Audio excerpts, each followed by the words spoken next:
1945, hilabete batzuk besterik ez, Bigarren Mundu Gerraren amaieratik. 56 herrialdetako erakunde sindikalak Parisen elkartu ziren. Langileen eta munduko herrialde zapalduen batasuna defendatuko lukeen espazio komun bat eraikitzeko helburuarekin.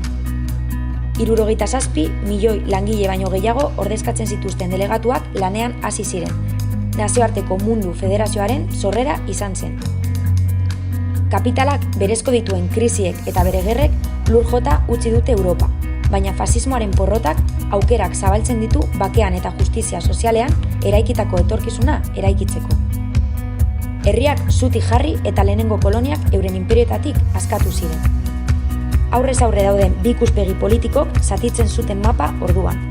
Bloke sozialistak gelditzen zuen kapitalismoaren edapena. Posiblea zen beste jendarte eredu bat eraikiz eta gizatiarragoa izango zen munduarekin amets eginez. Mundu osoan zabaldu zen langile, mugimendu eta askapen borrokak indartuz.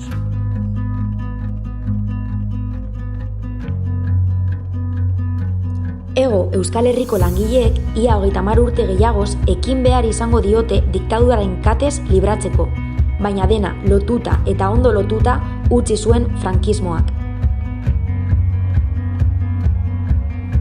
Pilpilan dagoen giro politikoan jaiotzen da LAB, 1974ean, Euskal Langile klasearen askapen nazional eta sozialerako funtsezko tresna bezala.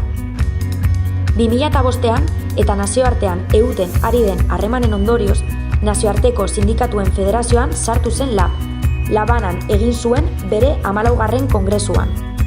LABek bat egiten du federazioaren klase, sindikalismo eta konfrontazio eredu eta bere helburuekin, herri askez osatutako jendarte sozialista eraikitzea.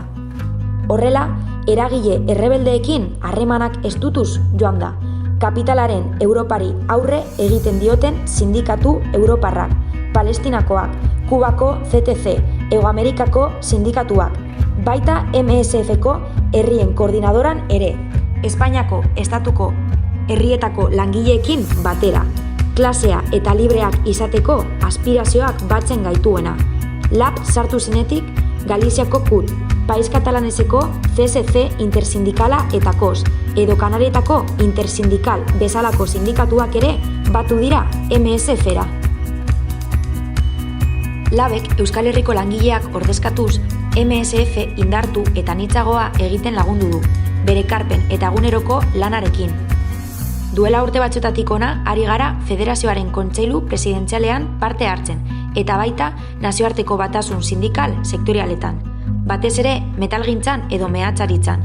Azken honetako atalen sortzaileetakoa izan zen LAB, idazkaritza nagusia ere izan zuelarik. Bide honetan, lepoan motxila zuten kide batzuk izan dira LABen ordezkariak hainbat forotan, mundu osoan zehar lanean eta ideia eta borrokarako tresnen kontrabandoa egiten. Euren artean, Rafa eta Purri, MSF-ean sartzea lortu zutenak. Ainoa edo Igor, Brasilen galdu genuena 2013ko negu latzean.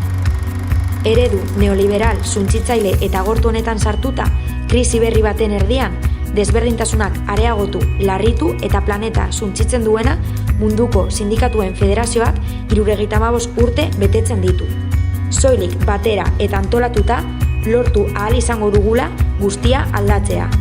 75 urte utopiari uko egin barik, mundu osoko langileekin konprometituta euren eskubideen alde borrokan egin eta gure ametsak eraikitzeko. Bidean jarraitzen dugu, herri libreek osatutako munduaren alde, lan eta bizitza duinen alde. Bagoaz!